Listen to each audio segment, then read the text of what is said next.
ఊరికొస్తే కొన్ని థింగ్స్ అస్సలు మిస్ అవ్వను. అలాంటి వాటిల్లో గోరింటాకు కూడా ఒకటి. ఏంటి హైదరాబాద్‌లో దొరకదా అంటే దొరుకుద్ది. కవర్ ₹50.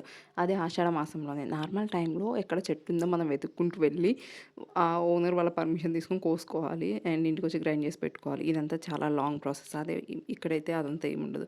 అమ్మ కోసుకొస్తది, గ్రైండ్ చేస్తది, మన చేతికిస్తది, పెట్టేసుకోవడమే. అంతే సింపుల్‌గా అయిపోతది. నాకు మన క్లోజ్ రిలేటివ్స్ ఆర్ మన ఇంట్లో ఫంక్షన్ ఏదన్నా బిగ్ ఫెస్టివల్ ఉంటే తప్ప నేను మెహందీ ఎక్కువ ప్రిఫర్ చేయను. నాకు గోరింటాకు అంటే చాలా ఇష్టము. అండ్ ఇంకో బెనిఫిట్ ఏంటి అంటే సమ్మర్‌లో పెట్టుకోవడం వల్ల ఒంట్లో వేడిని మంచిగా లాగేస్తదనమాట. చాలామంది తలకు కూడా పెట్టుకుంటారు. నేచురల్‌గా కలర్‌ని ఇస్తది మనకి. బట్ ఏంటి అంటే ఒక 4, 5 డేస్ వరకు అది అలానే ఉంటది. ఆకు కదా తలకి.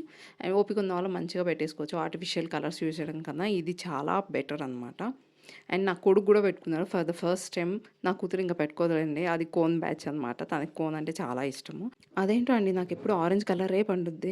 నేను ఎన్ని అవర్స్ పెట్టుకున్నా సరే అది ఆ కలరే పండుద్దనమాట. ఇంక నేను వదిలేస్తా జస్ట్ 1 ఆర్ 2 అవర్స్ పెట్టుకొని. ఇది కూడా అలానే చేశాను. ఇదిగోండి ఈ కలర్ వచ్చింది. లేత ఆకు కాబట్టి మంచిగా కలర్ వచ్చిందనమాట.